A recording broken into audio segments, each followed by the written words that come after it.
Bonjour à toutes, bonjour à tous. La grande tribune de la présidentielle reçoit aujourd'hui Jean-Luc Mélenchon. Bonjour. Jean-Luc Mélenchon, vous êtes le candidat de l'Union populaire. Vous venez de faire paraître l'Avenir en commun, le programme pour l'Union populaire. Je le montre à la caméra. Vous le vendez 3 €. 600 ou presque 700 mesures, 694, très précis. C'est un programme qui, on verra s'il deviendra un programme commun de la gauche. On en parlera avec Marc Endevel. Bonjour Marc. Bonjour. Qui m'accompagne à chacune de ces grandes interviews politiques avant la présidentielle. Alors on va parler avec vous bien sûr de la présidentielle, mais bien sûr aussi du contexte dans lequel elle se déroule, et on voudrait profiter de votre présence peut-être pour essayer de regarder le monde tel qu'il va ou ne va pas. Alors pour commencer justement ce retour, Jean-Luc Mélenchon, de la crise Covid, on n'attendait pas forcément cette 5e vague, voire cette 6e, puisqu'on parle d'un nouveau variant. Comment est-ce que vous voyez les choses? Est-ce qu'on va vivre dans une forme de pandémie permanente? Est-ce que ça va devenir endémique? Et faudra-t-il se vacciner chaque année, comme c'est le cas pour la grippe? Oui, vraisemblablement. C'est ma thèse depuis le départ. D'abord parce que tous les virologues disaient que les épidémies de cette nature fonctionnent par vagues, ce qui m'a valu quelques commentaires sarcastiques au début lorsque je disais il y aura une 2e vague, donc apprenons vite maintenant. Tirons toutes les leçons de la première pour faire face. Ça n'a servi à rien parce que structurellement, ceux qui dirigent le pays ne sont pas des maîtres des horloges, ne jouent pas avec le temps long. Or, le temps long, c'est celui de la nature, c'est celui des cycles humains. Alors oui, la pandémie est dorénavant permanente, d'abord parce que ses causes, pas une n'a changé. Quelle est la cause de la pandémie au départ? Bien sûr, c'est un virus. Mais ce virus n'existe pas tout seul, il existe dans un contexte social et à cause de lui. Je veux dire qu'il n'y a pas de virus s'il n'y a pas d'élevage intensif qui transmet par zoonose le virus des animaux sauvages, lesquels ont été expulsés de leur habitat par un modèle particulier de culture.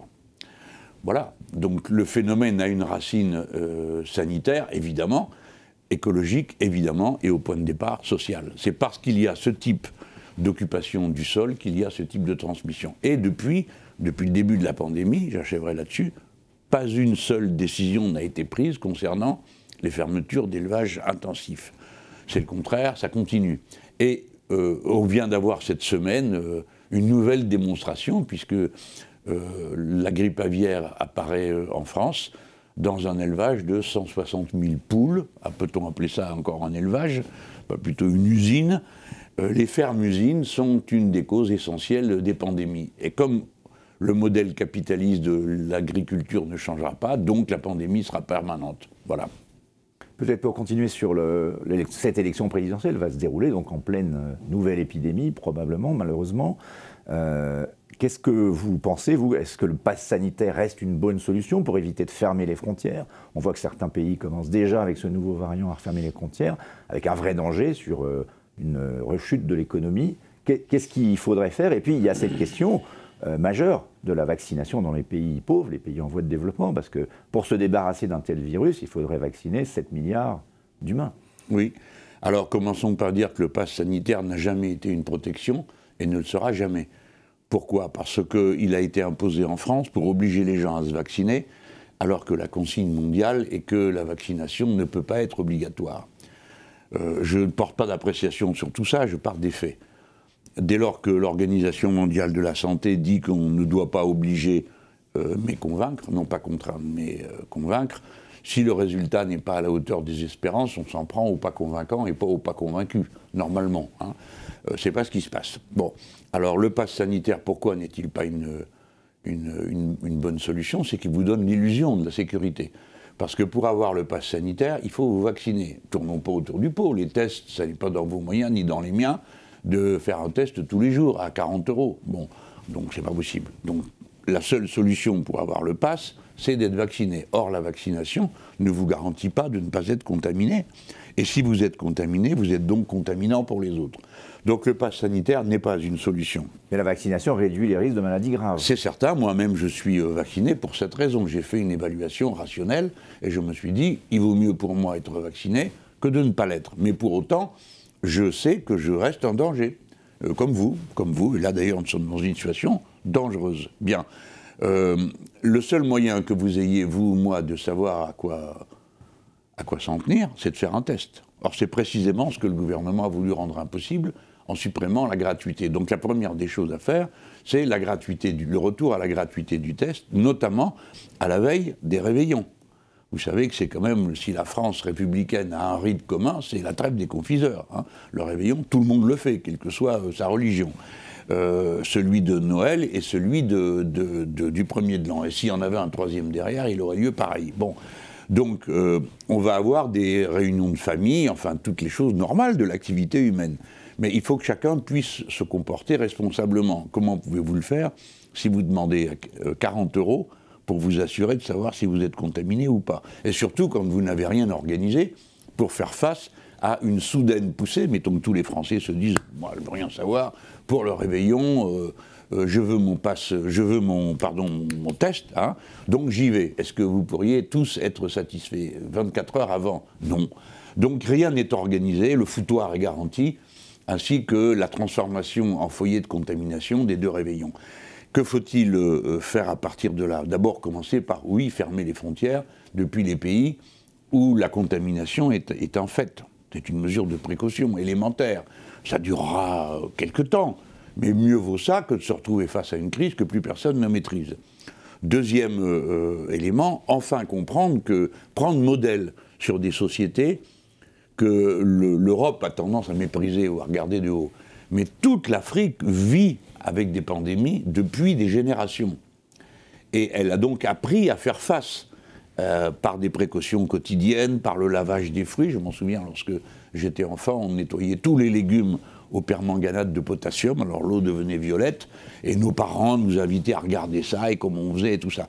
Donc, il faut apprendre à vivre avec, donc la permanence des gestes barrières, le port du masque, les sociétés par roulement, les salles de classe par roulement, les purificateurs d'air, tout ce qui n'est pas fait en ce moment doit être fait. Et évidemment, au milieu de tout ça, encore une fois, les mesures qui permettent une prévention sérieuse. Alors aucune leçon n'a été tirée des précédentes vagues. Moi je le déplore, d'autant que les Insoumis, sous la conduite de Mathilde Panot et d'Éric Coquerel, ont fait une commission, nous-mêmes, ont fait une commission d'enquête, et il y avait plein de solutions qui sont trouvées par les gens qui s'en mêlent, qui sont occupés de tout ça, et aucune n'a été retenue. Par exemple, sur les lieux de travail. Messieurs, je ne sais pas si vous avez eu une réunion pour savoir quelles sont les meilleures conditions de travail dans ce studio, mais je pense que ceux qui savent le mieux ce qu'il faut en penser, c'est vous, parce que c'est vous qui pratiquez. C'est pas quelqu'un qui, depuis l'extérieur, va vous dire « faites ci, ne faites pas ça ». Bon. Donc moi, j'étais pour qu'il y ait des assemblées de travailleurs sur les lieux de travail pour dire quelles sont les meilleures conditions, connaissant le mépris d'une manière générale pour les conditions de travail, puisque, comme vous le savez, il y a 565 morts sur le lieu de travail, 1200 par maladie professionnelle tous les ans, et que nous nous concentrons sur des événements liés à la sécurité dans tel ou tel quartier, plutôt que de nous intéresser au phénomène de masse. Donc, que voulez-vous que je vous dise, sinon qu'il en va de la crise sanitaire comme de tout le reste. Il y a un regard, une manière de la traiter comme phénomène humain et sociologique qui dépend, suivant le balcon où on observe. Alors, ceux qui sont les propriétaires du capital regardent ça pas tout à fait de la même manière que celui qui est directement concerné par une contagion possible. Marc, peut-être sur les aspects plus géopolitiques. Oui, enfin avant, on reviendra sur la campagne, mais vous avez déclaré que vous craigniez que l'esprit public soit obsédé par les questions de sécurité sanitaire dans le cadre justement du débat politique dans les prochains mois, prochaines semaines. C'est quelque chose auquel vous avez réfléchi en termes de stratégie politique? Oui, depuis le début. Parce que c'est une des raisons pour lesquelles nous avons démarré très tôt notre campagne, c'est que nous savions que nous serions jusqu'au bout dans l'incertitude. Et dès lors, il ne fallait pas compter pour construire une opinion publique qui nous soit favorable, ou pour nous, qui est plus difficile à construire. Pourquoi? Parce que ceux qui défendent l'ordre établi et proposent ici ou là une amodiation ont moins de travail à faire pour en convaincre les gens que des gens comme nous qui expliquent qu'on va en passer par la planification écologique, des grands changements, la 6e République, etc., la constituante. Donc il nous faut plus de temps pour... C'est une autre stratégie de combat, qui est de ancrer les convictions et de fabriquer par comme on fabriquerait en partant du centre vers l'extérieur un oignon, hein, par couches successives, une opinion stable et ferme, capable de résister aux coups qui nous seront portés en fin de campagne, parce que nous savons que c'est maintenant devenu une tradition, et que, bon, la France y est entrée avec une certaine gourmandise. La dernière fois, c'était l'affaire Fillon, 4 semaines de débat sur la situation de M. Fillon plutôt que sur son programme. Il était impossible de parler quoi que ce soit d'autre. Je me souviens en 2012, en janvier et février, nous avons eu pratiquement 1 mois de discussion sur la viande halal, alors qu'était en train de se voter le mécanisme européen de stabilité financière. Donc il y a une capacité de la classe médiatique à fabriquer des diversions qui est absolument extraordinaire. Et comme aujourd'hui, tous les grands appareils de transmission des convictions politiques étaient autrefois l'organisation syndicale, la mutuelle, les associations, les grands syndicats. Vous n'avez pas idée de ce qu'était le syndicat national des instituteurs avant sa dissolution. Il faut vous rendre compte qu'ils éditaient des livres, hein. Donc ces grandes machines à fabriquer des convictions et des grands ensembles idéologiques ont disparu. Et donc tout le pouvoir est maintenant à ceux qui peuvent, par un effet de sidération quotidien, c'est l'information en continu, fabriquer des événements qui obstruent l'esprit public, empêchent de réfléchir et proposent à longueur de journée des sottises qui le lendemain sont démenties, puisque la machine faire et défaire, c'est toujours faire. Alors oui, la campagne sous Covid est très compliquée. Pourquoi? Parce que si elle conduit à interdire, il faut comprendre la psychologie de masse, hein. L'art de faire campagne, c'est un art. Nous avons besoin de grands rassemblements. Nous avons besoin de faire à nous-mêmes des démonstrations de force. Vous prévoyez un grand meeting le 5 décembre, oui, à la Défense. Oui, alors oui, mais combien de temps va-t-on encore pouvoir faire des meetings? Déjà, je voudrais dire au passage que c'est pas simple, hein. Pour le 5 décembre, il n'y avait pas une salle à un taux accessible, à un prix accessible, dans toute la région parisienne. La démocratie est devenue horriblement chère. Et puis on devait aller au Zénith, mais on nous a dit c'est pas possible, toutes les salles sont occupées. Et 2 mois après, nous apprenons que si, il y a quand même une salle de libre, mais c'est pour M. Zemmour. Alors, bon, nous, ça nous fait un peu rigoler, parce que donc ça montre que l'affaire était prévue depuis longtemps. Mais je reste sur votre question. Oui, il y a une difficulté. Si nous sommes privés de cette capacité de démonstration de force à nous-mêmes, surtout quand la campagne qui nous pilonne, hein, depuis maintenant 3 mois, avec la complicité stupide de gens qui n'ont jamais pratiqué une seconde de stratégie politique, c'est que toute une petite gauche est là, jaspinant. Oui, si nous ne sommes pas unis, tout est perdu. Alors, comme nous ne sommes pas unis et nous ne le serons pas, donc tout est perdu. Et eux-mêmes contribuent à creuser le trou dans lequel nous sommes censés tomber. Donc nous avons besoin de démonstrations de force. Ce n'est pas les sondages qui vont nous les donner, puisque eux ne comptent que les gens qui sont sûrs d'aller voter, c'est-à-dire de 1 à 0, de 10 à 0. Si vous êtes à 10, vous êtes compté. Si vous êtes à 5, non, vous n'êtes pas compté. Si bien que ce sont d'abord les milieux populaires qui disparaissent. Nous sommes donc sous la pression d'une machine à résigner. Faire dire, bon, ça sert à rien, de toute façon c'est perdu, et puis d'ailleurs ils sont divisés, puis on nous le répète, et blablabli, et blablabla, donc on ne fait rien. Et comme on ne peut pas se réunir, et comme on n'a pas d'action de masse possible, eh bien, on serait vaincu avant d'avoir commencé. C'est ce que j'ai prévu depuis le début. C'est pourquoi je me suis dit, on démarre tôt, on fait des meetings, nous avons expérimenté des méthodes pour pouvoir faire des meetings en ligne. Ça n'a pas... Vous êtes très créatif sur les réseaux sociaux, sur TikTok. Oui, partout. Parce Vous pensez que c'est la nouvelle façon moderne de faire campagne au temps de la pandémie ? Non, c'est le seul moyen dont nous disposons pour contourner l'officialité médiatique. Bon, je ne dis pas que ce soit efficace à 100%, l'officialité est nécessaire. On ne peut pas se priver d'aller dans des émissions de télévision sur des chaînes qui se captent directement sur son écran. Tout le monde n'a pas encore compris qu'avec son téléphone, on peut passer directement sur son écran de télé. Alors il faudra un certain temps avant que tout le monde ait cette pulsion, et donc à ce moment-là, on aura définitivement vaincu l'officialité, puisqu'on pourra complètement la contourner. Bon, d'ici là, ce n'est pas encore le cas, donc il faut être présent partout à la fois, et on ne peut pas dire... Bon, voilà, alors en plus, on a un énorme appareil contre nous, le seul qui compte dans cette campagne, le vrai adversaire, c'est M. Macron, avec à sa disposition beaucoup de sympathie dans bien des milieux médiatiques, et puis l'énorme appareil gouvernemental qu'est le soi-disant service public, qui, du matin au soir, déverse de la propagande gouvernementale, traîne dans la boue tout ce qui n'est pas d'accord avec le chef. Il suffit de regarder une seule de ces émissions pour se rendre compte que ce n'est pas fait pour comme on est là, vous voyez, vous me laissez parler, vous ne m'interrompez pas toutes les 2 secondes, ça vous paraît courtois et normal, moi aussi. C'est absolument inenvisageable sur une quelconque chaîne du service public, où je suis coincé au 3e mot. Alors on va quand même vous interrompre sur une, puisque vous commencez à parler de stratégie politique, on voulait en parler à la fin, mais c'est vrai que ce sujet est important. Vous avez fait 11% en 2012, 19 et des poussières, grosses poussières, en 2017, vous étiez 4e les 2 fois.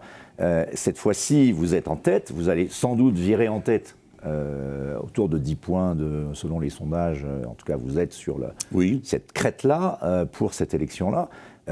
Quelle stratégie voulez-vous aborder pour essayer de rassembler votre camp? Votre camp est divisé comme jamais, et j'allais dire, il est plus faible qu'il n'a jamais été. On a rarement vu la gauche, quand on additionne, faire un score aussi faible en France. Parce que c'est pas un camp. Pourquoi est-il faible? Parce que c'est pas un camp. Vous avez là-dedans des néolibéraux assumés, qui sont les socialistes, en France comme dans toute l'Europe. Hein. Vous avez des gens qui sont des fédéralistes européens, donc pour qui l'État-nation n'a pas de sens, et sa disparition serait une bonne chose, donc ils sont d'ailleurs organisés pour ça. C'est pour le cas des écologistes. Des gens pour qui la victoire n'est pas un sujet. Je pense à mes camarades du Parti communiste qui ont fait un choix de candidature de témoignage.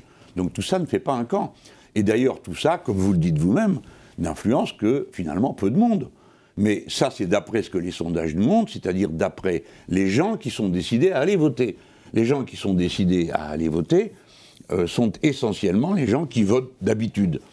Donc c'est un secteur de la population socialement très typé, et qui évidemment ne nous est pas favorable. J'ai donc pris le problème par l'autre bout, puisqu'on ne pouvait pas avoir d'accord au sommet, pour des raisons valables, et pour des raisons qui, si nous venions à les mépriser, nous détruiraient.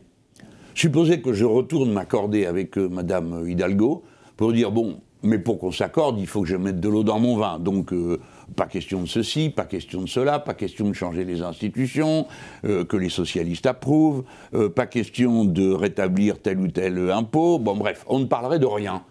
Et on viendrait, on disait, mais regardez, nous sommes unis. Et les gens diraient, mais c'est bien ce qu'on vous reproche. Parce que nous ne croyons pas à ce que dit l'un ou à ce que dit l'autre. Donc vous vous mettez ensemble, vous faites donc semblant. Donc vous n'êtes pas crédible. L'unité dans des conditions pareilles tuerait notre crédibilité. Cependant, j'ai essayé. Mais je sors pas de l'œuf. Donc on ne m'amuse pas avec des petits chiffons et des rubans. J'ai proposé le Front Populaire, puis la Fédération Populaire, on m'a envoyé balader.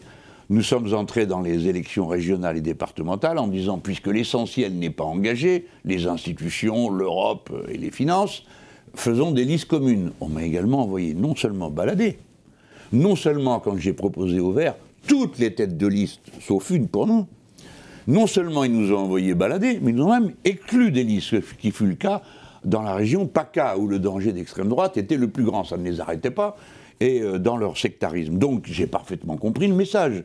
Je l'ai retenu, et on s'est organisé comme on l'avait fait en 2016, c'est-à-dire drapeau et musique en tête, nous allons essayer de convaincre. Et qu'est-ce qu'on fait d'autre en démocratie à part convaincre?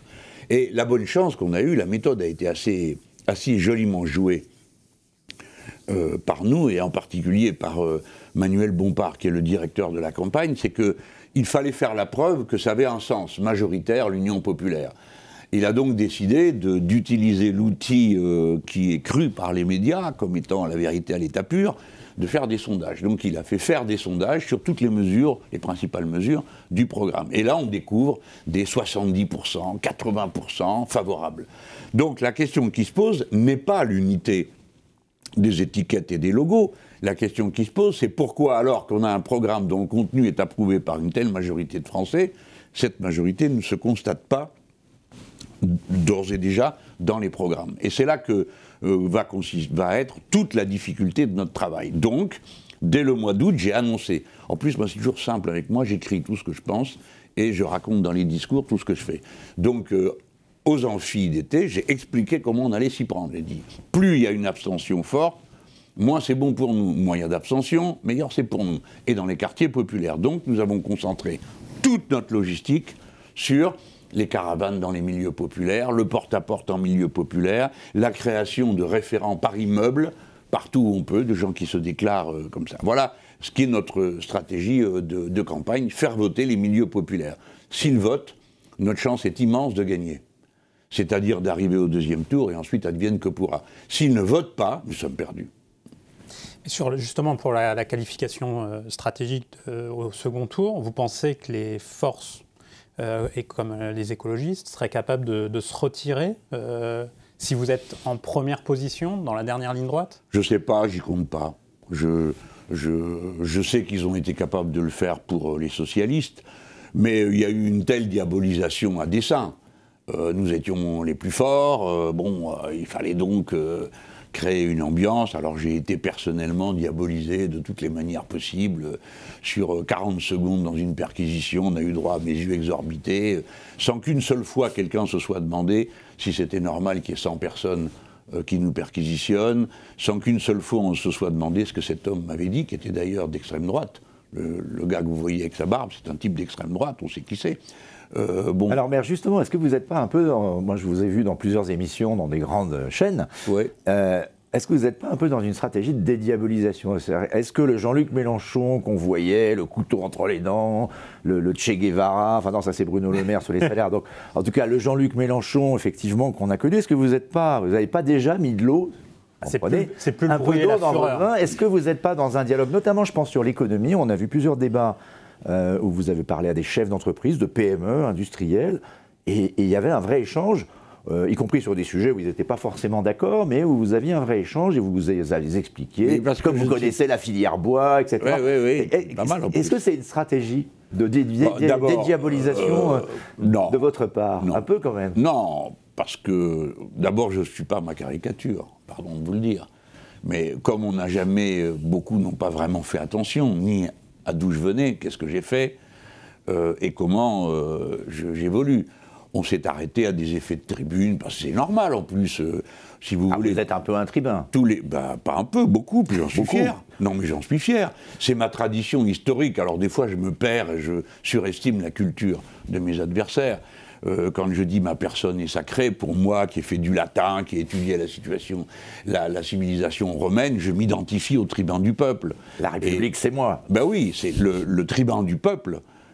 Non, là, c'était un peu plus compliqué. Mais le tribun du peuple, c'était dans la Rome antique un crime devant les dieux d'attenter à sa vie, hein, ou de l'empêcher d'agir. Bon, tout ça est un peu romanesque, et je reconnais que j'aurais pas dû penser que mes concurrents, mes adversaires connaissaient l'histoire. De même que le jour où j'ai dit « le bruit et la fureur », ça a renvoyé « je suis le bruit et la fureur, le fracas de mon époque ». Je le disais parce qu'à l'époque, il y avait une espèce de douce confiserie dans l'élite économico-politique qui pensait que tout allait bien et finirait par s'arranger. Moi, je disais, vous êtes complètement fous. Le monde roule à une inégalité telle que ça va être violence partout. Et je dis, je suis le bruit et la fureur. Qu'est-ce que j'ai pas fait? Comment ai-je fait pour ignorer que la plupart de ceux qui m'entendraient ne savent pas que c'est le titre d'un des plus grands romans modernes, de la littérature moderne, de William Faulkner, qui s'appelle Le bruit et la fureur.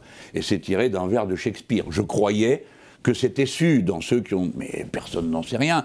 Et j'ai même entendu un jour un journaliste, ça m'a bien fait rire, qui a dit « ce type est fou, il veut être le bruit et le fureur ».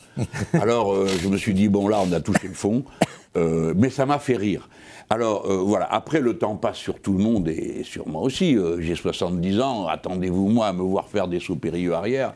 Alors est-ce qu'on a un nouveau Jean-Luc Mélenchon un peu dans cette campagne? Est-ce que on est tous plus sages, plus apaisés, dans un monde de fureur dont on va parler justement? Ah oui, un autre regard sur vous dans ce monde de fureur? Je sais pas, mais moi ce que je sais, c'est que je ne joue pas la comédie. Je suis tel que je suis à chacune des étapes. Et aujourd'hui, c'est vrai, si vous voulez, qu'en voyant monter cette extraordinaire vague de haine contre les musulmans, quelque chose s'est réveillé en moi qui était enfoui et qui tient à mon enfance. Dans le Maghreb, à la période de la décolonisation et de cette énorme cohue dans laquelle je me suis trouvé pris à l'époque, ne comprenant rien à mes 10-11 ans, qui a été le départ du Maghreb. Moi, je partais du Maroc où il n'y avait aucun problème particulier, mais toute ma famille d'Algérie. Et si vous voulez, tout ça m'a ramené à l'idée que comment faire en sorte que ça ne recommence pas, pardon, je ne veux pas mal parler à propos de l'Algérie, ce n'est pas le sujet, elle est indépendante, et c'est bien comme ça, et c'est eux qui avaient raison.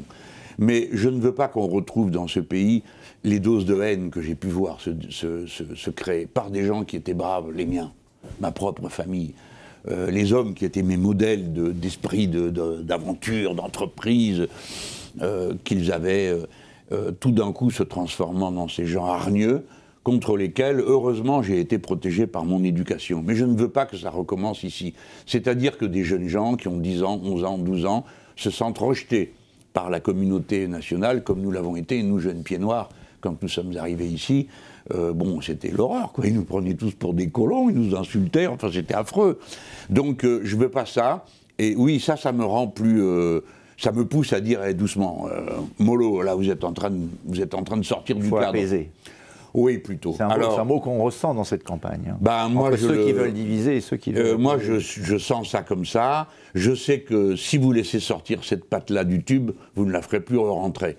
Donc, il faut faire ce qu'on peut, chacun à sa place, pour éviter que ça dégénère. Sur la fureur du monde décrite par Philippe Mabille, vous avez dit également récemment que les questions de sécurité et de défense étaient généralement mal traitées ou peu traitées dans les élections, et notamment l'élection présidentielle. Vous aviez, il y a 5 ans, expliqué, souhaité une sortie progressive de l'OTAN. On a vu, comme sur d'autres sujets que vous aviez évoqués à l'époque, on va dire que les thématiques vous ont rattrapé. Donc il y a Emmanuel Macron qui a évoqué durant son mandat que l'OTAN était en état de mort cérébrale.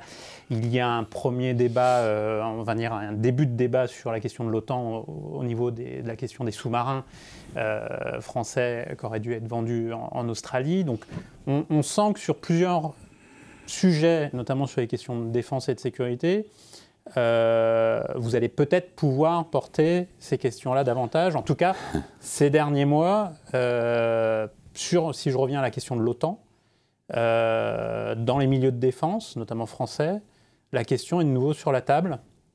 Et plus largement, sortir progressivement de l'OTAN, quelle solution alternative pour la sécurité de la France, quelle alliance possible dans le monde actuel. Vous évoquez une entente altermondialiste dans votre programme. Ça signifie quoi et dans le choc États-Unis-Chine, en gros, où est-ce que la France peut se placer là-dedans? Alors d'abord, vous dites les thèmes rattrapent, ils sont sur la table. Non, cette situation que nous vivons là à cet instant est exceptionnelle. On ne parle jamais de questions de défense. Tout est figé, tout est tabou. Si vous dites quelque chose contre les États-Unis d'Amérique, vous êtes instantanément, et comme une pièce dans un répondeur automatique, qualifié d'anti-américain primaire, à quoi, depuis plus de 10 ans, je réponds que je ferai de l'anti-américanisme supérieur le jour où il y aura de l'américanisme supérieur. Bref, tout ça est très convenu, très figé, c'est des rôles. Que quelqu'un m'interroge sur le sujet est rare, ça a dû se produire 1 ou 2 fois. Bon, hier, c'était le cas sur LCI. On en avait un petit peu parlé avant. Mais ce sont des questions dont je pense que, déjà, puisque vous m'interrogez, vous sentez bien à quel point elles sont fondamentales. Hein. C'est la sécurité du monde, c'est la place de notre pays. Nous ne sommes que 67 millions. Hein. Donc on a intérêt à être un peu vigilant. Et puis comme on est visible et hableur et présent sur toute la planète, puisque nous sommes un des rares pays du monde qui est au contact de tous les continents, sur tous les océans et toutes les mers, pratiquement. Hein. Peut-être pas la mer Noire ni la mer de Marmara, mais enfin, nous sommes présents partout. Et dès lors, nous sommes une nation qui est directement impliquée dans la marche du monde, physiquement, hein, sur tous les continents. Et nous traitons tout ça avec beaucoup de désinvolture, je veux dire les dirigeants français. Le pire ayant sans doute été M. Hollande, qui ne s'y intéressait pas, et en avait une vision... très, comment dire, faite de beaucoup d'ignorance. Par exemple, il a accepté, quand pratiquement il a été élu, un mois après, il a signé un accord à Chicago pour l'OTAN, et il acceptait qu'on installe des batteries antimissiles en Pologne. Alors à l'époque, on nous vendait ça comme une machine à contrer d'éventuels missiles iraniens, alors pas très bien par où il serait passé, mais bon. Et il a avalé ça tout rond en disant « j'ai fait connaître mes réserves ». Vous pensez que les Américains se tapaient le derrière par terre des réserves des Français. La vérité, c'est qu'aussitôt, l'Europe était transformée en champ de bataille. Parce que si nous acceptons qu'il y ait des missiles antimissiles en Pologne, et qu'ils menacent 75% du processus de défense des Russes, ça veut dire deux choses. Un, qu'on menace les Russes, donc ils vont répliquer, et deux, qu'on accepte qu'une partie de la bataille ait lieu en Pologne, où se trouvent les batteries en question. De la même manière que les bombes nucléaires nord-américaines qui sont en Allemagne ne sont pas une affaire pour les Français, puisqu'ils rapprochent une cible de la France. Alors, j'ai donné ces quelques exemples pour montrer que c'est des questions où il faut faire preuve de caractère et de courage. Alors on a des modèles de ceux qui ont su le faire. Le président Mitterrand, d'une manière équilibrée, lorsqu'il lui semblait que la menace que représentait l'Union soviétique n'était pas prise au sérieux par les nôtres. Ce n'est pas le meilleur moment, à mon avis, de sa présidence, mais il a assumé avec sérieux une position politique claire, nette et tranchée. Les SS-20 sont à l'est, les pacifistes sont à l'ouest. Voilà, c'était cette phrase un peu terrible, mais bon, il assumait.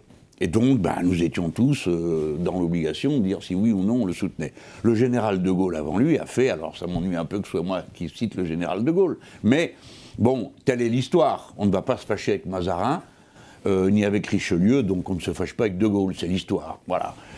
Il a assumé une position politique d'une incroyable provocation.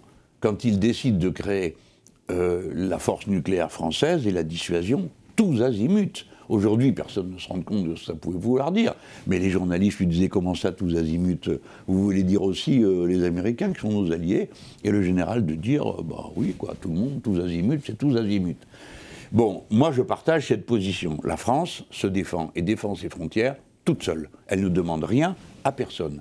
Et elle prend tous les moyens d'exercer soit des représailles, c'est le cas avec la dissuasion nucléaire qui est une arme post-mortem, posthume, d'une manière qui soit dévastatrice pour ses éventuels adversaires, si bien qu'eux se disent, bon, on va foutre la paix aux Français parce qu'ils sont capables de nous répliquer avec une violence pas possible. En sachant que cette violence n'aurait pas la même signification selon qu'elle s'appliquerait à un pays de taille comparable au nôtre, 70, 100 millions d'habitants, ou si c'est une immense nation qui compterait des milliards de personnes. Supposons que l'on se fâche avec l'Inde. Bon, il est tout à fait évident qu'une arme nucléaire en Inde n'a pas le même sens qu'en France, parce que vous devez tirer 3, 4, 5 fois avant d'obtenir le résultat qui est obtenu avec un seul tir sur la France. On en était là, à se poser des questions sur l'efficacité des moyens qu'on avait disposés. Alors on a commencé par retirer les fusées du plateau d'Albion, parce qu'on s'est dit là c'est quand même un peu trop visible, on sait où il faut taper. Bon.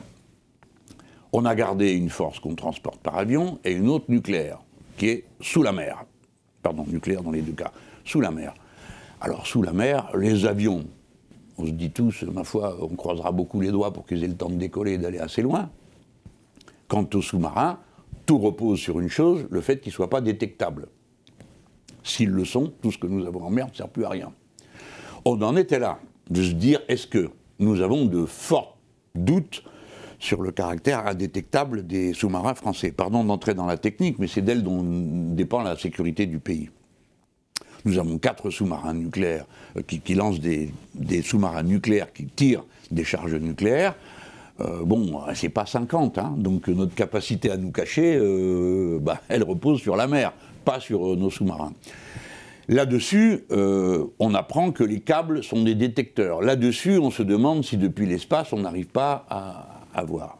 Et voilà que se produit un changement majeur, radical, dans tous les systèmes de sécurité dont on ne parle pas, qui est l'espace. L'espace était démilitarisé par un accord que la France a signé et les États-Unis ont signé. Les États-Unis, les premiers, ont décidé qu'ils n'en avaient plus rien à fiche du traité en question et que donc ils ont créé un état-major de l'espace. Tout le monde a compris ce que ça voulait dire, d'autant que, quelque temps auparavant, on a appris que les Chinois avaient tiré sur un satellite, puis que les Américains savaient le faire, et maintenant on sait que les Russes savent le faire. Donc, je ne vais pas entrer plus dans la technique, mais je vais juste faire remarquer ça. Si on est capable de détruire depuis la Terre un satellite, ça veut dire qu'on a la capacité de couper toutes les connexions qui dépendent de ce satellite. Une bonne partie des systèmes de détection et de mise en relation de l'armée française sont liés à l'espace, et pas que de l'armée française. Donc la dissuasion se passe aujourd'hui dans l'espace. Ben oui. Parce qu'à l'inverse, depuis l'espace, on peut tirer sur la Terre. Je ne veux pas faire trop peur. Et vous affirmez, je suis pour une dissuasion spatiale. Oui. Moi, je suis pour que la France... des armements nucléaires en même temps. Les deux ensemble. Il faut faire les deux. Si vous n'êtes pas une menace, si vous n'êtes pas en état de résister, si vous n'êtes pas en état de faire la démonstration, que peu vous chaud, vous n'êtes pas crédible quand vous dites « je propose de diminuer les armements nucléaires ». Je pense, si vous voulez, avec un peu d'habileté, que la situation comporte une possibilité nouvelle qu'on n'avait jamais eue par la technique. C'est-à-dire de dire, bon, ok, c'est par l'espace que ça passe, puisque depuis l'espace, on peut aussi tirer sur la Terre. Il suffirait d'un tir sur la centrale de Nogent et il n'y a plus de France. Parce que nous serions totalement désorganisés par le déménagement de 12 millions de personnes. 2 tirs, on n'en parle même pas. Donc, nous pouvons, nous, faire la même chose aux autres. Qui affronterions-nous? Si c'est nos voisins, ça va. Je ne vois pas pourquoi on s'affronterait avec eux, il n'y a rien qui dessine un conflit avec eux. Par contre, ceux qui seraient en état de nous frapper, on les connaît. C'est ceux qui ont la capacité de frapper depuis l'espace. Et donc, on sait aussi comment on répliquerait. Exactement comme ils nous feraient à nous. Si vous voulez, nous n'avons plus besoin de dissuasion nucléaire si nous sommes capables, depuis l'espace, d'exercer la dite dissuasion sur les autres. Donc, Mais est-ce qu'on est crédible sur l'espace? Parce qu'on va parler un peu maintenant d'économie et de politique industrielle. C'est un point très important. L'espace en France, la filière, j'ai regardé, c'est 15 000 personnes. C'est quand même une filière d'excellence, mais qui n'est pas très grosse au regard de l'automobile ou de l'aéronautique, mais qui est celle qui tire finalement la technologie vers le plus haut, et on a des scientifiques majeurs. Mais est-ce qu'on a mis suffisamment, qu'est-ce que vous feriez, vous, de moyens pour avoir les moyens non seulement de ce volet défense, mais du volet civil, parce qu'on sait que l'avenir du monde se joue en grande partie probablement là-haut. Alors, bon, déjà, votre remarque de départ est très importante. Nous avons une industrie spatiale, tout le monde n'en a pas. Les gens croient que c'est facile de faire une fusée, on allume et puis pchouf, ça part. Oui, c'est vrai, c'est facile, mais ça part comme ça.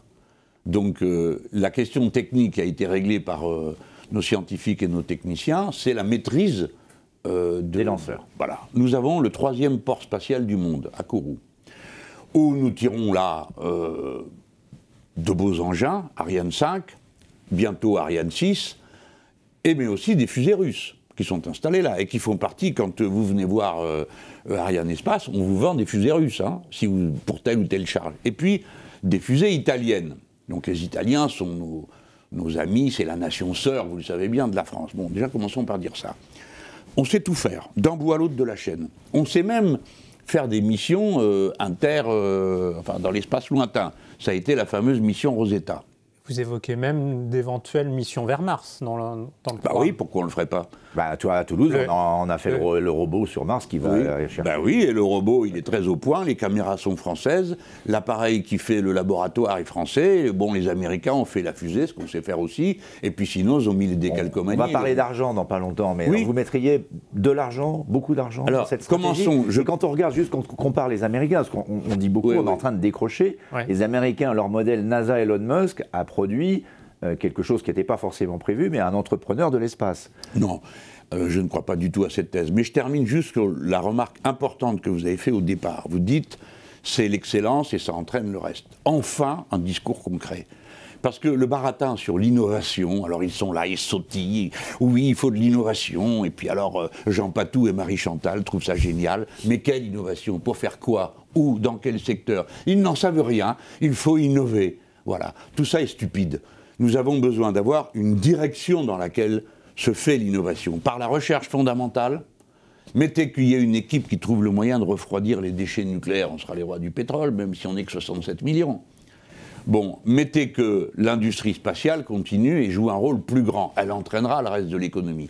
C'est pourquoi je suis partisan d'investir beaucoup là. Mais d'abord, je voudrais dire aux Français une chose qu'ils ne savent pas. Ils sont le 2e peuple du monde pour la cotisation individuelle au spatial. Le 2e peuple du monde, c'est pas rien. Alors il faut d'abord se débarrasser des mauvais alliés, les Allemands, qui ne tiennent pas parole, ne réservent pas leur placement de satellites aux fusées européennes dans lesquelles ils sont pourtant actionnaires parce qu'ils éprouvent continuellement le besoin d'aller se traîner aux pieds des Nord-Américains dont ils sont les alliés et les vassaux. Donc nous avons besoin d'avoir des alliés sûrs, stables, fiables, en l'occurrence les Italiens. Petite parenthèse, à tous ceux qui méprisent l'Europe du Sud, je voudrais rappeler que la deuxième puissance économique, c'est la France. La 3e, c'est l'Italie. La 4e, c'est l'Espagne. La richesse de l'Europe est produite au Sud, pas au Nord. ni à l'Est. Donc il faudrait qu'on reprenne un peu conscience des réalités. Je reviens sur l'espace. Donc puisque nous sommes si forts, oui, nous organiserons, comme l'avait décidé François Mitterrand en 1993 avec la sonde Rosetta, eh bien nous aurons une expédition sur un objet spatial parce que nous développerons de cette manière-là nos capacités. Il faut participer à des choses où nous garderons l'autonomie d'un bout à l'autre. Écoutez, si les Émirats arabes arrivent à envoyer quelque chose sur Mars, pourquoi pas les Français et les Italiens ? Pourquoi ça ne serait pas possible? Par contre, il ne peut pas être question de continuer des manœuvres militaires en commun avec des Allemands et des Américains dans l'espace. Et naturellement, je n'accepterai pas, si je suis élu, que reste à Toulouse l'état-major de l'OTAN pour l'espace. Ils iront plus loin, mais pas à portée d'écoute et de grandes oreilles de ce que nous faisons. Donc ça, c'est l'idée, entraînée par l'espace. Alors évidemment, après, il y a des missions dans l'espace. Il faut nettoyer un peu. Il faut arriver à passer à travers. Il faut, je l'espère, et j'espère que tout le monde entendra avec le sens des responsabilités, qu'il faut qu'on puisse tirer dans de bonnes conditions le nouvel observatoire. Vous savez, on a le plus grand télescope qui a jamais été fabriqué par l'humanité, il va être tiré de Kourou en décembre. Il ira, je crois, à 1,5 km, c'est lui qui va être le plus avancé, nous aurons des vues magnifiques sur l'espace. C'est les Français qui font le tir. Voilà. Donc nous ne sommes pas une petite nation. Et alors, quant au modèle américain, c'est une vaste blague, une mauvaise plaisanterie, tout à fait galgo. Elon Musk n'est pas votre héros. Non, mais attendez, si, il l'est d'une certaine manière, parce que je trouve sympa un type qui est délirant, qui dit je vais faire ci, je vais faire ça. Il veut mourir sur Mars. Oui, je trouve ça. Non, ça me plaît, ça me rappelle les bouquins de fiction, de science-fiction que j'ai lus à une certaine époque. Ça, et il est très dans le profil. Hein. Mais la vérité, c'est que Elon Musk n'existe pas. Il n'existe que par les contrats que la NASA lui passe. Et la NASA, c'est l'État américain. Et l'État américain imprime les dollars. Il lui suffit. Oui, mais il a eu quand même l'audace de faire ses lanceurs réutilisables, donc d'envoyer des satellites à moindre coût que nous, ce qui pose la question de la compétitivité, tout ce que vous disiez tout à l'heure sur l'Allemagne. On va trouver une solution. Donc il faudrait qu'on se bouge quand même. Est-ce qu'on ne s'est pas un peu endormi? C'est ça que non, non, je ne crois pas. Ariane 6 est une merveille technique. Elle va abaisser d'une manière considérable le coût des satellites que nous allons envoyer dans l'espace. Je ne veux pas entrer dans la technique qui, moi, me fascine. On a reporté, allez voir sur place, vous serez enchantés. Bon, Jean-Luc Mélenchon, on va l'envoyer dans l'espace, en tout cas. Pourquoi pas? Vous pourriez être un touriste spatial. Si vous voulez, un touriste, non, parce que c'est un peu trop rapide. Mais si vous voulez vous débarrasser de moi, pourquoi pas m'envoyer sur Mars? Je suis volontaire dans ce cas-là. Non, mais pour parler sérieusement, l'industrie spatiale française avec moi, comme président de la République, connaîtra des développements qu'elle n'a jamais eu jusqu'à présent. Et évidemment, en plus, nous créerons une université francophone de l'espace qui nous permettra d'accueillir toutes les jeunes intelligences du monde francophone, qui est ample et qui est, pour les Français, l'avenir de la France, c'est la locomotive francophone. Hein, c'est-à-dire des centaines de millions, nous serons 700 millions de francophones à la fin du siècle, donc on n'est pas loin du milliard. C'est là que se trouve l'énergie, la vitalité. Vous parlez beaucoup de la mer et des océans, vous avez parlé tout à l'heure de la puissance maritime française, il va d'ailleurs y avoir le vote en Nouvelle-Calédonie, qui est quand même très important en décembre. Qu'est-ce que vous avez comme idée et aussi comme potentiel de développement économique sur les mers et les océans? Macron dans France 2030, d'ailleurs, en a un peu parlé sur voir si on exploite ou pas le fond des océans, qui est un des points clés. C'est leur grande idée, ça. Non, je suis assez content d'avoir réussi à ramener en politique un débat qui n'existait plus, enfin, réservé à quelques milieux, sur la mer. Bon, avec l'amicale complicité des gens de mer, dans lesquels je compte des amis personnels et des gens que j'admire, alors qu'ils ne sont pas du tout de mon bord politique et qu'ils n'ont pas l'intention de changer d'avis. Mais on a en commun cette passion de la vocation française dans les mers. Alors la situation française est déplorable. Nous sommes le 2e territoire maritime du monde. Sous Lionel Jospin, la France s'est accrue de 10% de son territoire sans tirer un coup de fusil. C'est quand même une remarquable réussite. Mais nous avons, pour garantir et assumer nos responsabilités sur cet ensemble, l'équivalent de 2 voitures de police pour tout l'Hexagone. Hein, voilà à peu près où on en est. Donc c'est une situation déplorable. C'est d'autant plus dommage que nous sommes confrontés à 2 questions. La première, c'est qu'il n'existe pas de droit sur les grands fonds. Alors comme nous sommes le 2e territoire, ça veut dire que notre plus grande frontière, c'est avec personne. d'accord? C'est-à-dire des endroits où chacun fait ce qu'il veut. Mais nous, ça ne nous est pas égal que chacun fasse ce qu'il veut dans ces endroits-là, parce qu'à la première marée noire, personne n'est capable de reboucher les trous. Vous l'avez vu dans le golfe du Mexique, quand le truc a sauté, on a 8 mois pendant lesquels tout ça s'est déversé sur les côtes. Si nous prenons la situation en Méditerranée, autant dire qu'on ne peut pas être d'accord avec le fait qu'ils aillent faire des trous pour trouver du gaz ou du pétrole au large de Chypre ou de Gaza. On ne peut pas être d'accord avec ça. La mer Méditerranée met 100 ans à se renouveler. Donc là, on va dire, attendez, on discute d'abord. Vous ne faites pas les trous là où vous voulez, qui c'est qui va les reboucher? Vous êtes capable de les reboucher s'il y a un problème? Non. Alors donc, vous ne creusez pas tant que nous n'avons pas la garantie qu'on est capable de faire face à un accident. Et c'est vrai pour toutes les mers du monde. Donc, une de nos premières tâches, ça va être de remettre tout ça sur la table. Après, ça nous amènera à qu'est-ce que la puissance. Dès lors que la France est capable de se protéger toute seule, ce n'est pas très difficile, ce n'est pas le plus difficile, alors elle n'a plus besoin de faire des démonstrations de force. Et elle peut être une puissance qui a de la puissance par son autorité morale, en prenant en charge des tâches d'intérêt général pour l'humanité, telles que la protection des océans. Et nous, Français, il va quand même falloir fabriquer quelques bateaux, hein, et même plutôt pas mal de bateaux. Pour vous allez être le meilleur ami des chantiers navals. Ça va de soi, puisqu'on en a. Tout le monde n'en a pas. Nous avons un On a failli les perdre. On a failli... Non, mais oui, on a failli en perdre la propriété. Cela dit, vous ne transbahutez pas une forme de 90 mètres de long. Alors, c'est vrai que les Italiens avaient des chantiers en Chine et qu'on avait des raisons de se méfier d'eux, mais il y a toujours moyen de s'entendre avec les Italiens. En attendant, le chantier naval, il est là. Et c'est là qu'on va fabriquer ce dont on a besoin. Je vais vous donner un exemple tout bête, qui vous paraîtra moins exotique que d'aller couvrir la mer autour de la Polynésie française. Encore que, la Polynésie française s'étend sur un territoire aussi grand que l'Europe. Bon. Mais est-ce que vous trouvez normal qu'on ait un bateau pour aller dans les terres australes françaises? Vous savez que la France est possessionnée, comme on dit, au pôle sud. Bon, on a un bateau. On n'a pas de brise-glace, on a un bateau. Alors il tourne tantôt pour l'armée, tantôt pour la recherche scientifique, et le troisième, j'ai oublié qui c'était. Mais enfin, il y en a 3 qui sont copropriétaires de ce bateau. Et l'ancien bateau, qu'est-ce qu'on en a fait qu'il y avait jusque-là? Parce que le nouveau est très beau, il a été fait sur les chantiers Piriou en Bretagne. Qu'est-ce qu'on a fait? On l'a vendu à une ONG, qui elle-même fait le travail de recherche et d'inspection. Donc nous avons besoin de plusieurs bateaux pour les terres australes françaises. Il nous faudrait un brise-glace. Je prends que cet exemple. Que quelqu'un vienne me dire, non, non, monsieur Mélenchon, on n'a pas besoin. Alors si on n'a pas besoin, qu'est-ce qu'on fout là-bas? Vous pouvez me le dire. Nous n'avons pas une base scientifique permanente, si, même 2. Donc il faut renouveler tout le matériel. Tout! Ben, faut le faire. Il n'y a plus qu'à. Et ça a coûté beaucoup d'argent, tout ça. Oui, oui, oui. C'est comme quand vous expliquez qu'il faut une bifurcation écologique, vous voulez un plan d'investissement de 200 milliards d'euros. Oui. C'est pas beaucoup, 200 milliards d'ailleurs. Au regard des besoins. Oui, au regard des besoins. Mais la somme elle-même... En gros, vous trouvez cet argent comment? Bah, c'est pas très difficile non plus, puisque nous avons une banque française qui dépend de l'État, la BFI. Elle-même a une licence bancaire, elle peut donc s'approvisionner auprès de la Banque Centrale Européenne. Ah ben, empruntons à cette banque. Et on sera dans le circuit européen. Mais on peut emprunter à d'autres, parce que pour l'instant, c'est plutôt intéressant. Il faudra en emprunter un paquet, puisque c'est pratiquement les gens qui nous prêtent qui payent pour nous prêter. Le taux actuel, c'est 0,1, et l'inflation, c'est, allez, on va prendre un chiffre bas, 3. Ça va, non? C'est une bonne situation, c'est le moment de s'endetter jamais. Ça pourrait changer, du coup. Si l'inflation restait à ce niveau-là, les taux ne vont pas rester à 0,1. Eh bien oui, peut-être bien, mais si on passe son temps à avoir peur, on ne fait rien.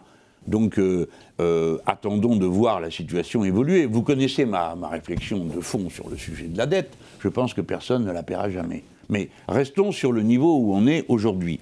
Donc, aujourd'hui, la dette de la France n'a jamais été aussi importante depuis, je ne sais pas combien de temps, peut-être l'Ancien Régime, et on n'a jamais payé aussi peu, parce que c'est la seule chose qui compte avec une dette, c'est la charge qu'elle vous impose, c'est pas les chiffres. Et c'est d'ailleurs tellement vrai que les idéologues du camp d'en face se sont dit, on ne va pas continuer comme ça, il faut leur faire peur. Donc ils ont inventé une règle qui est le rapport entre la dette et la richesse produite sur un an, qui est une règle ridicule, amusante.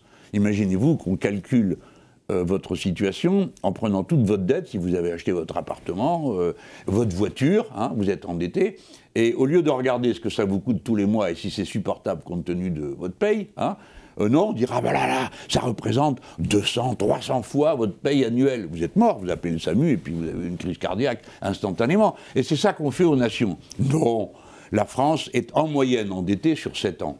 tous ces titres de dette. Ça vous fait du à peine 12% de la richesse produite dans une année. C'est code. Et la preuve, c'est que tout le monde court après les titres de dette français. Il y a une agence de notation qui a voulu faire les malins sous Hollande à un moment donné, en baissant la note pour dire « tiens, on va leur faire le coup de Papandréou et de la Grèce qu'ils ont ruiné ». Vous vous rappelez qu'on a pris des mesures pour s'assurer du sérieux de la gestion, 1 fois, 2 fois, 3 fois, 4 fois, mémorandum ceci, mémorandum cela. Eh bien, tout ça a commencé en 2010. Nous sommes en 2022, où en est-on? La dette grecque a, je crois, plus que doublé. Par conséquent, tout ça, c'est du bobard, du vent. C'est de la gesticulation et pas du sérieux économique. Le sérieux économique, c'est d'être capable de payer tous les mois ce qu'on doit. Moi, je trouve que c'est excessif et qu'on peut le réduire. Comment? On discute avec la Banque Centrale Européenne. Je vous demande vraiment de noter ce que je dis comme un engagement. Personne ne paiera jamais cette dette. Elle est trop élevée. Et par conséquent, il ne vous reste pour vous en débarrasser que de rembourser. Mais à ce compte-là, il faut carrément couper la gorge à l'État. Plus de services publics, c'est d'ailleurs ce qu'ils essayent de faire. On se retire de la santé, de ceci, de cela.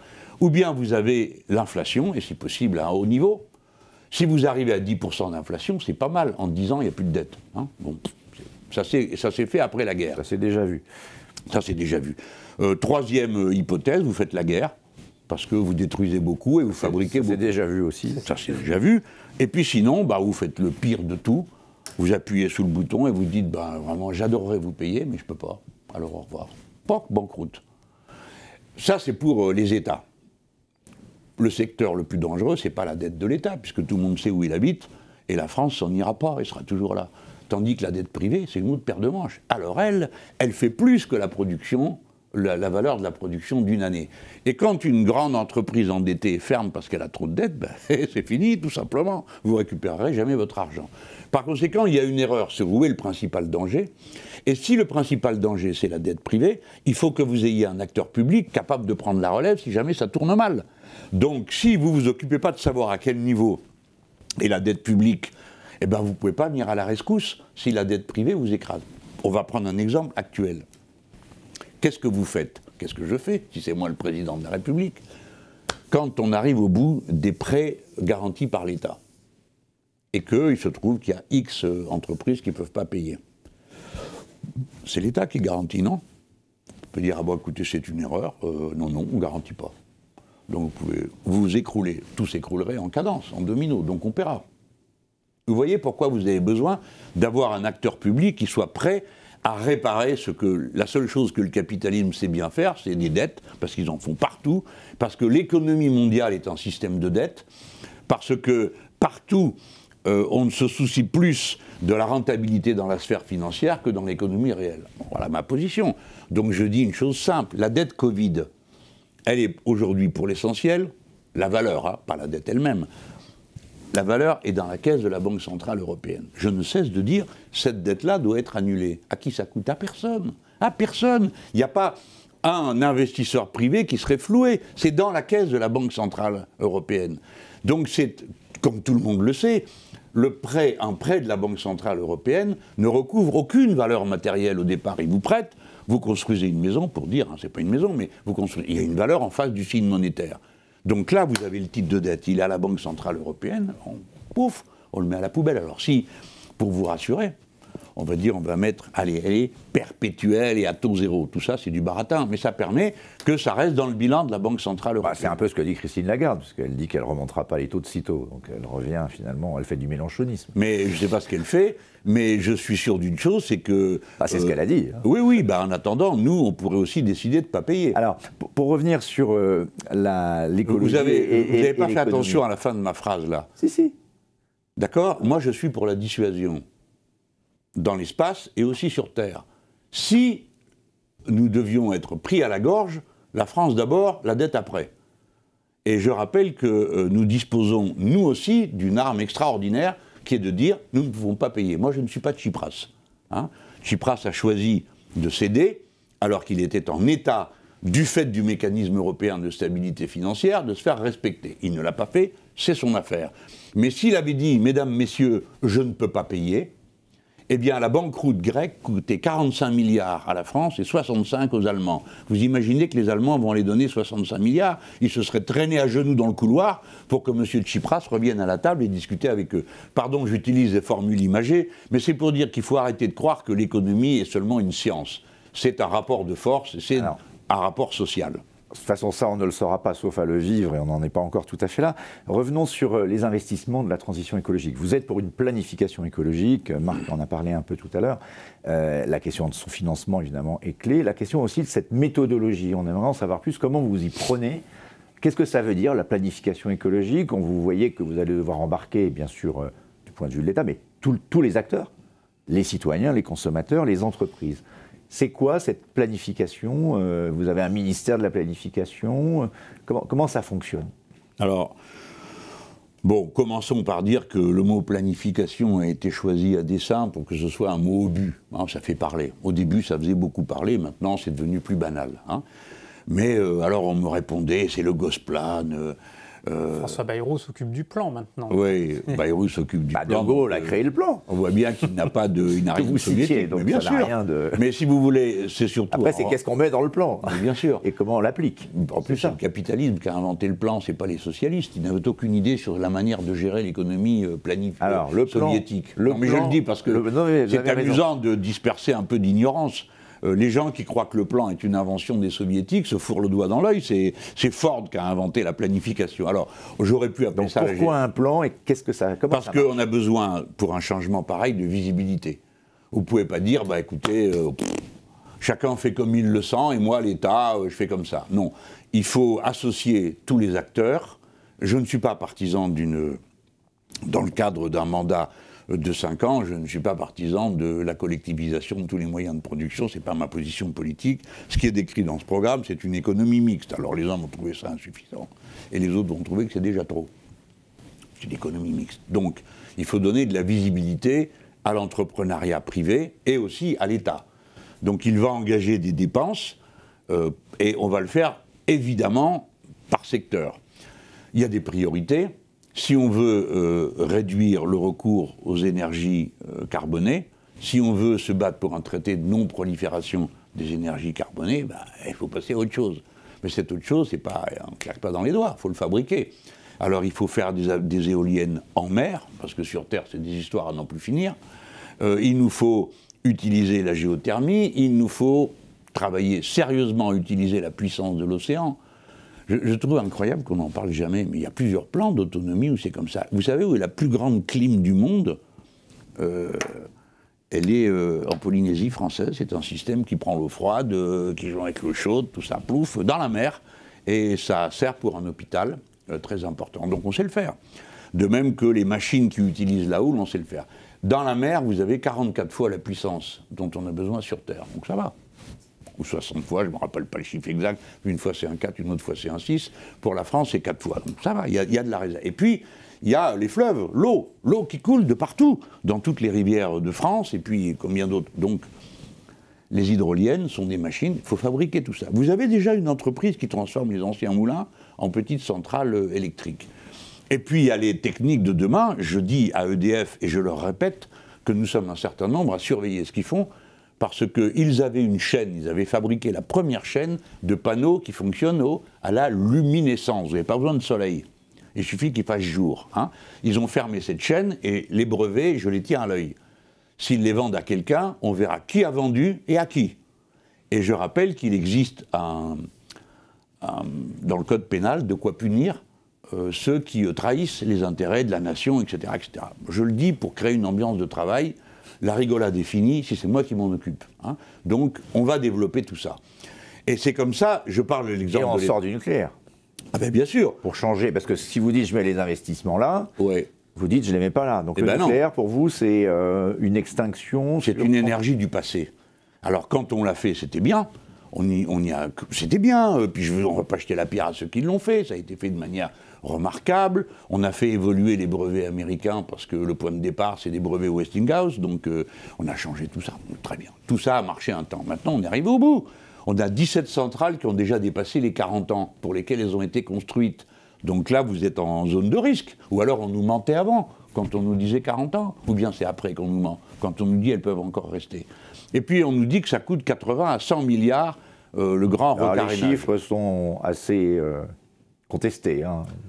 Et EDF dit 50 milliards. Oui, c'est 50, vous dites 100. Bon, après, ça fait beaucoup de milliards. Ça fait beaucoup de milliards. EDF n'a pas intérêt non plus à trop charger la mule, mais... oui, ça alourdit son bilan, c'est sûr. Bah, c'est clair. Et surtout que là, on parle du recarénage et des déchets. Apparemment, tout le monde s'en fout des déchets. Je ne sais pas pourquoi. Parce que quand même, c'est ce qui est plus problématique. On les a sur les bras pour 10 000 ans ou 20 000 ans. Bon. Et les incidents, on dit non. Mais même les responsables de l'énergie nucléaire, qui eux ne sont pas des fous, disent, écoutez, nous, on ne vous dit pas qu'il n'y a aucun risque. Parce que c'est pas vrai, ça n'existe pas. Mais si vous avez 1% de risque, même 1, je suis sympa. Le jour où le risque a lieu, c'est 100% de dégâts. On va prendre un exemple. Gravelines, s'il y a un problème. Il faut quitter Calais et Dunkerque pour 10 000 ans. Ça va, 10 000 ans. C'est raisonnable, non? Qu'est-ce que vous en pensez? C'est pas sérieux d'ignorer des dangers pareils. On vit avec ce danger depuis 40 ans, pratiquement. Si on fait ce que vous dites, est-ce qu'on n'a pas un risque simplement de se retrouver avec ce qui est en train de se produire en ce moment, une explosion du prix de l'électricité, ou alors on va rallumer des centrales carbonées? On n'a pas aujourd'hui installé, alors c'est toute la problématique de la soudure, la capacité d'énergie renouvelable avec la capacité de stocker cette énergie qui est intermittente, qui apporte le même service au même prix que le nucléaire. Oui. Alors, maintenant, on est au moins tranquille sur un point, c'est que à tarif actuel, les énergies alternatives coûtent moins cher que le nucléaire. Mais même ça, je le laisse de côté. Vous dites faire la soudure. Voilà, je réponds à votre question, c'est à ça que sert la planification.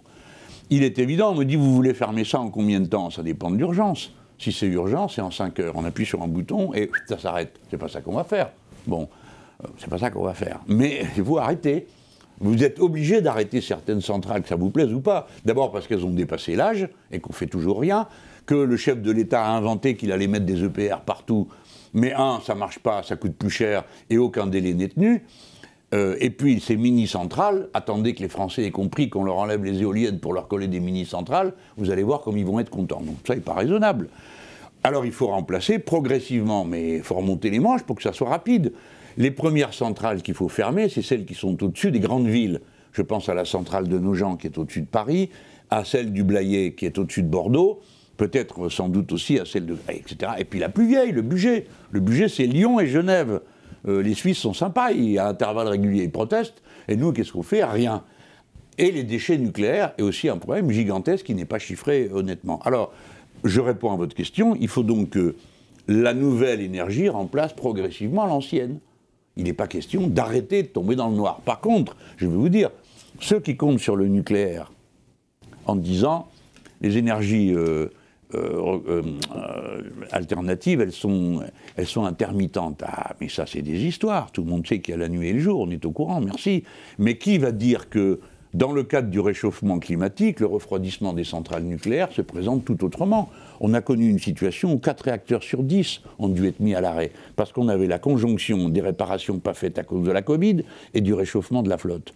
Mais sur ce mix énergétique, là, dans le prochain mix énergétique que vous proposez, la place du gaz, c'est une énergie de transition, et par ailleurs, concernant le gaz, on se retrouve de nouveau sur la question de l'indépendance de la France par rapport à nos éventuels fournisseurs, notamment en partie la Russie, pas que. Mais voilà, en gros... le gaz, soit il viendrait de la Russie, soit il viendrait des États-Unis par bateau. Donc, je pense qu'il est utile d'éviter de se faire peur exclusivement avec les Russes, qui ont toutes sortes d'intérêts partagés avec nous, en oubliant les chères livraisons des États-Unis d'Amérique. Parce que je vous rappelle que les seuls qui nous aient menacés jusqu'à présent, c'est les États-Unis.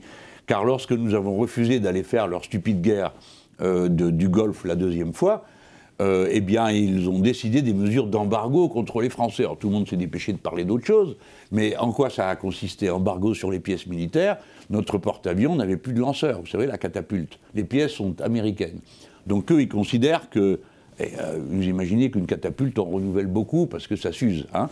Eh bien, ils ont décidé qu'ils ne nous les filaient plus. Donc, plus de porte-avions, donc plus de force aéronavale, etc., etc.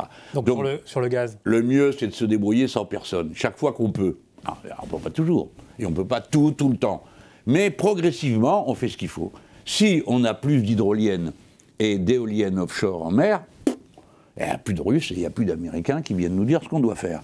Et puis c'est vrai... c'est aussi l'argument en faveur du nucléaire, ça. Non, parce que c'est... Au Kazakhstan et au Niger près, c'est vrai. Mais... Bon, excusez du détail. Non mais pardon. J'essaie d'être honnête. Non, mais vous l'êtes, c'est ça qui est intéressant, c'est que pour une fois on entend quelqu'un dire oui, c'est pas tout à fait vrai. Bon, d'habitude on nous jette ça à la figure, l'indépendant. Vous avez vu comme au Niger les choses sont simples? Vous êtes au courant qu'il y a une colonne française qui est bloquée là-bas? Alors elle a réussi à sortir du Burkina, mais elle n'arrive pas à entrer au Niger. Et après vous venez me dire qu'on est indépendant, mais à quel prix? Supposez que les Nigérians, un jour ou l'autre, les habitants du Niger décident que c'est insupportable, que ces Français viennent chercher l'uranium, qu'il n'est pas exploité dans de bonnes conditions. Que sais-je? Qu'est-ce qu'on fait? Il y a de l'uranium ailleurs, après. Voilà, chez un tyran. Chez un tyran. Et on a été obligé de repeindre le tyran en ami de la France, alors qu'il est dénoncé par toutes les ONG du monde, toutes sans exception, de tous bords, hein.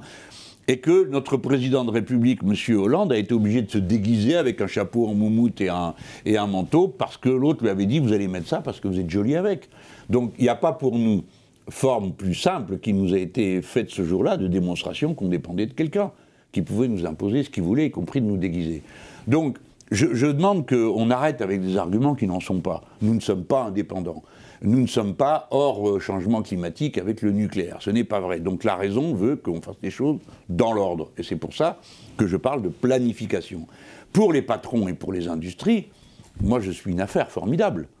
Parce qu'avec moi, au revoir les aléas du marché, au revoir les changements d'avis d'un jour sur l'autre des spéculateurs, vous tombez sur un gars qui vous dit on va faire ça pendant 10 ans. On va donc produire X machines à produire de l'énergie. Et donc vous pouvez investir là-dedans parce que ça vaut la peine. Parce qu'il y a un marché garanti pendant 10 ans, pendant 5 ans, pendant 6 ans. La durée de vie d'une machine aujourd'hui, le cycle c'est 5 ans. Chouïa, ça peut être un peu plus, ça peut être un peu moins. C'est formidable. Et que moi, vous savez à quoi ça sert d'investir. Parlons un peu d'Europe, parce que vous avez critiqué tout à l'heure l'alliance avec l'Allemagne en disant qu'il y a une alliance avec le sud de l'Europe qui peut se faire. Néanmoins, quelle vision vous avez de l'Europe aujourd'hui, Europe puissance? Est-ce que, notamment sur ces sujets de transition écologique, on travaille beaucoup avec les Allemands sur les batteries, sur l'hydrogène, etc. Vous y croyez? Vous, Président, vous pensez qu'on peut maintenir ces alliances? Airbus aussi, il y a évidemment ces questions-là dans l'aéronautique.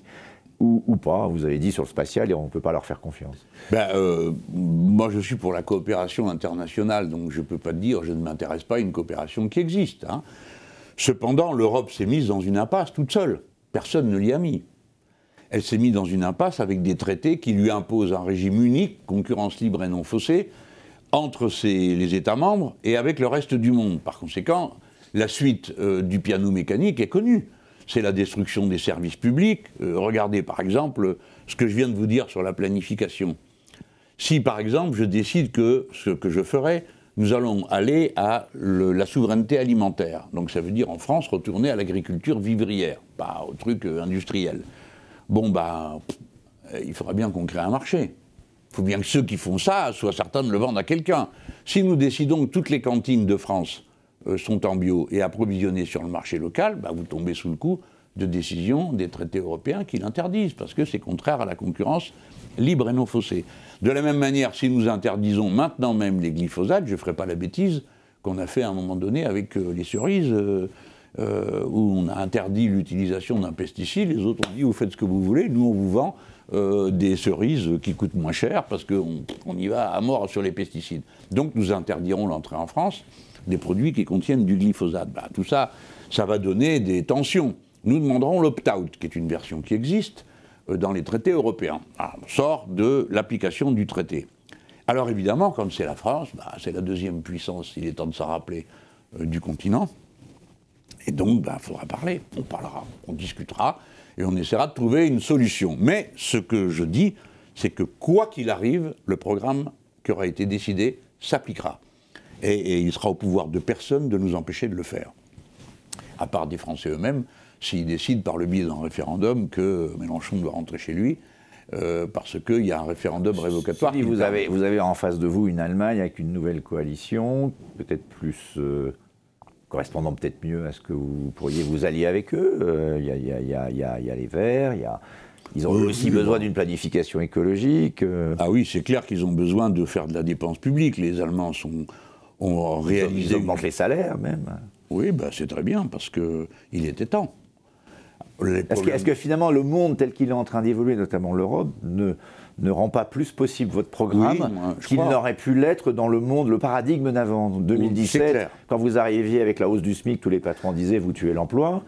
Aujourd'hui, on a et puis même les syndicats allemands disaient tant mieux. Et les syndicats allemands disaient c'est bon pour moi. Est-ce qu'on est dans un momentum à cause de la crise Covid? Les plans d'investissement aux États-Unis. Les États-Unis augmentent aussi leur salaire minimum. Les Nord-Américains font aussi. Mon changement d'attitude. Est-ce que votre changement d'attitude s'inscrit dans ce j'ai quand même intérêt le diagnostic d'un changement? Si vous voulez, je n'ai plus besoin. Je me suis toujours situé. Plus besoin de vous énerver, en fait. De m'énerver, si, ça vaut la peine, des fois, il y a de... Mais de faire peur, alors. Voilà. Mais, vous savez, pour régler définitivement cette question, si on peut, je ne suis pas un énervé. Je tiens compte des rapports de force que je peux créer. Et j'ai lu beaucoup de choses sur le sujet de la manière de créer des rapports de force, y compris quand vous êtes le plus faible. La France, il y a 10 ans, n'était pas la plus forte. Comment vous faites? Vous n'avez qu'un moyen, c'est que les gens soient absolument persuadés que vous irez au bout de ce que vous comptez faire. Et à ce moment-là, ils réfléchissent, ils se disent, celui-là, il ne va pas céder en 48 heures comme un Hollande, il ne va pas céder en 48 heures comme un Tsipras, il vaut mieux faire attention parce qu'il est capable de faire ce qu'il a dit. Et en effet, j'en suis capable. Je n'ai pas d'attache avec cet ordre du monde, avec ce système. Je n'ai pas de sympathie pour lui, parce que je le trouve violent, brutal, et s'il venait à prendre fin, ça ne me chagrinerait pas. D'autres, si. Il y a des gens qui disent, vous êtes fous, c'est magnifique comme ça, c'est grâce à ça qu'il y a de la découverte. C'est pas mon avis. Alors, c'est vrai que l'ordre du monde est plus simple pour les thèses que je soutiens. C'est la raison pour laquelle, sur la question européenne, après avoir longuement discuté avec beaucoup de gens autour de moi, nous sommes revenus à une attitude qui disait, si on en fait un sujet idéologique, on a perdu d'avance. Parce que ça ne fonctionnera jamais, c'est une discussion abstraite, le ton va monter inutilement. Si on prend par la méthode de l'opt-out, on est dans une crise positive, c'est-à-dire je pose un problème et on essaye de le régler. Il y a un cas où ça ne se réglera pas, c'est si vous me demandez de renoncer à mon programme. Parce que, contrairement à ce qu'a dit M. Juncker une fois, il avait dit qu'il n'y a pas de démocratie possible en dehors des traités. C'est-à-dire qu'on ne peut faire aucun compromis avec Jean-Luc Mélenchon, parce que c'est un peu ce que la gauche vous reproche, Hollande. Oui. Moi, j'aimerais bosser avec Mélenchon, mais en fait, on ne peut jamais faire de compromis. Est-ce que vous n'avez pas besoin, est-ce que vous êtes sincère quand vous dites jamais ça sera comme ça? Vous êtes dans une position de rapport de force ou à un moment donné vous seriez prêt? Mais tous les syndicalistes du monde comprennent mon attitude. J'ai jamais entendu quelqu'un entrer dans une négociation en disant vous souciez pas, je vous céderai en cours de route. Ça n'existe pas. Voilà. C'est ceux qui décident. Mais il y a bien une négociation, donc un compromis par la force des choses, on négocie. Mais si vous voulez, je n'ai pas l'intention de renoncer à l'indépendance militaire de la France, je n'ai pas l'intention de renoncer à notre programme spatial, je n'ai pas l'intention de renoncer à la souveraineté alimentaire. Voilà, qui va m'obliger à dire « Ah non, non, monsieur Mélenchon, vous allez obliger les Français à manger des légumes pleins de glyphosate, ça vous fait un bien fou, et puis vous continuerez à laisser rentrer des produits qui sont sursucrés et qui rendent malade tout le monde du diabète, parce que vous n'avez qu'à faire comme tout le monde, enfin, vous n'êtes pas capable de compromis. » C'est ça qu'on me dit. Eh ben alors si c'est ça, alors la réponse est non. Mais je pense que les gens sont plus raisonnables, ils essaieront de trouver une pente dans laquelle ils y trouvent leur compte. Quant à la coalition allemande, son principal défaut est d'être allemand, si j'ose dire. Et qu'est-ce que ça veut dire? Ils ne s'intéressent qu'à eux, c'est normal. Madame Merkel, moi je n'ai aucun reproche à lui faire. Elle a défendu la position politique de la droite allemande et elle a été élue pour ça. La question bizarre, c'était quand on élisait des gens de gauche en France qui faisaient la politique de la droite allemande. Bon, là il y avait un problème. Aujourd'hui donc, vous avez un accord de gens avec qui on n'est pas d'accord. Par exemple, on parlait de la défense tout à l'heure, ils disent la défense c'est l'OTAN. Bon, ben, très bien, c'est pas notre avis. Ils disent les pesticides, autant que de besoin. Ah ben non, on connaît cette formule, ça veut dire que vous allez en mettre partout, vous allez continuer comme avant. Et je pourrais prendre comme ça quelques exemples. Qu'est-ce qui est bon pour l'Allemagne de demain? La première, c'est qu'elle règle son problème démographique, puisque eux-mêmes titrent dans leurs journaux qu'à ce rythme-là, il n'y aura plus d'Allemagne, parce qu'il n'y aura plus d'Allemands. La dénatalité en Allemagne est un problème immense. Donc comment faire? Alors sauf à forcer les gens à faire des enfants, je ne sais pas très bien comment on fait un truc pareil, ils n'ont qu'une solution, intégrer des gens qui arrivent chez eux et les transformer en Allemands, comme nous-mêmes nous le faisons, les Français. Ben, nous, ça fait 2 siècles que nous exerçons le droit du sol, et eux, c'est le droit du sang. Ben maintenant, il faut qu'ils changent. Ils iront vers la position française. C'est pas nous qui allons aller vers la position allemande, n'en déplaise à des Zemmour et compagnie. Voilà. C'est un exemple. Deuxièmement, il faut qu'ils s'occupent de leurs infrastructures matérielles. Les ponts, les routes, tout ça est en état désastreux. En Allemagne, qui fait des économies sur tout. Bon. Et s'ils faisaient ça, à ce moment-là, ça revitaliserait l'économie européenne. Relance européen. Il faut qu'eux commencent et le fassent chez eux. Donc on ne leur demande pas de venir faire nos routes. Ils sont tellement arrogants qu'on a entendu Mme Merkel un jour dire « Il n'y a pas de raison qu'on travaille, nous, pour payer les retraites du Sud, mais on vous a rien demandé. Les retraites du Sud, on se les paye tout seul, on n'a pas besoin de l'Allemagne pour se les payer. » C'est donc une accusation purement gratuite et méprisante à l'égard de l'Europe du Sud. Les Allemands doivent maintenant être plus soucieux des autres. Et ils ne se sont occupés de personne quand ils ont décidé de faire la réunification. Ils ont augmenté leur taux d'intérêt d'une manière absolument inouïe. Et nous, Français, à courir derrière, on s'est fait étrangler. Ça nous a coûté un fric fou, cette histoire-là. Ils ne s'occupent jamais de personne. Ils décident, quand ils arrivent quelque part, vous êtes certains qu'ils vous prennent tout. Ils rentrent dans Airbus, aussitôt ils n'ont qu'une idée.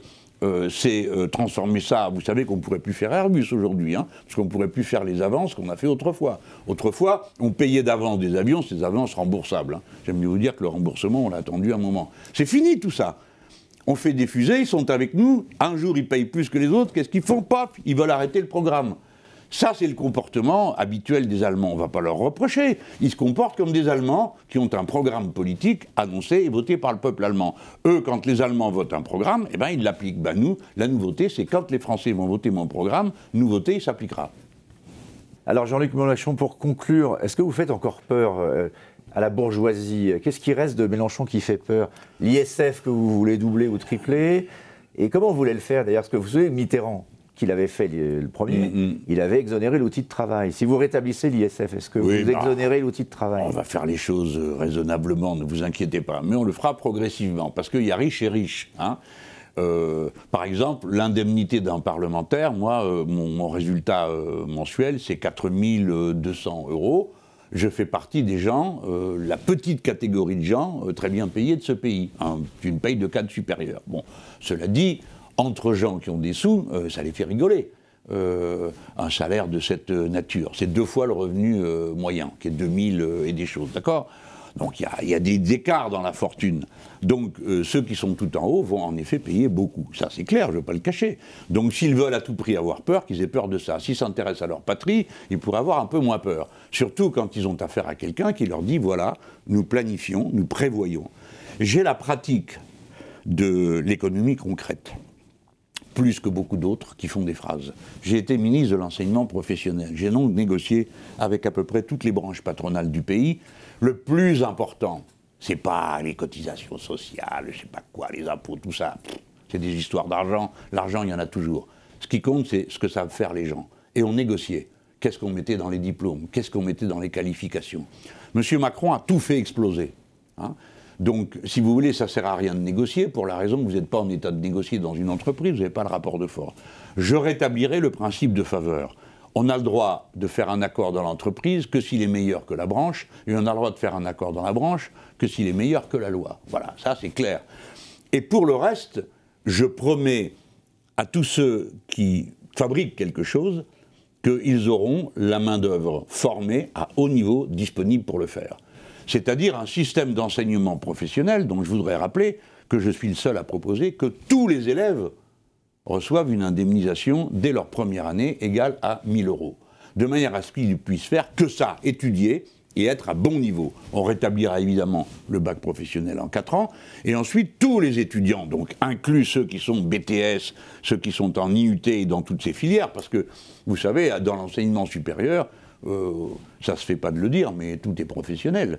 Une école de médecine, c'est professionnel. Une école de droit, c'est professionnel. Une école de littérature, c'est professionnel parce que ça débouche sur des métiers. Donc, moi, avec moi, ce dont vous êtes certain, c'est que je sais où est l'essentiel de la richesse, c'est le travail. Et que le travail, c'est un travail qui est toujours qualifié. Aujourd'hui, tous les métiers sont des sciences pratiques. Ça, pour moi, c'est la prunelle de nos yeux. Les Français, on n'a que ça. On n'a pas de matière première et on n'a pas l'intention d'aller la voler chez les autres. Donc nous ne sommes pas des aventuriers militaires. Voilà. Donc, moi, la valeur travail, j'en ai assez de voir des gens faire des gargarismes avec ça. parce que ça veut dire travailler dur et fermer sa grande bouche. Non, pour moi, la valeur travail, c'est la valeur de la qualification qui est acquise par les travailleurs. Et c'est la raison pour laquelle je pense que les gens raisonnables, même s'ils me combattent politiquement, peuvent avoir un intérêt à discuter avec moi et à travailler dans le cadre de cette économie mixte et de la planification écologique, parce que tout le monde y trouvera son compte. Merci beaucoup Jean-Luc Mélenchon, merci Marc pour cette nouvelle interview. On se reverra peut-être dans la suite dans la campagne. Avec plaisir. Merci beaucoup.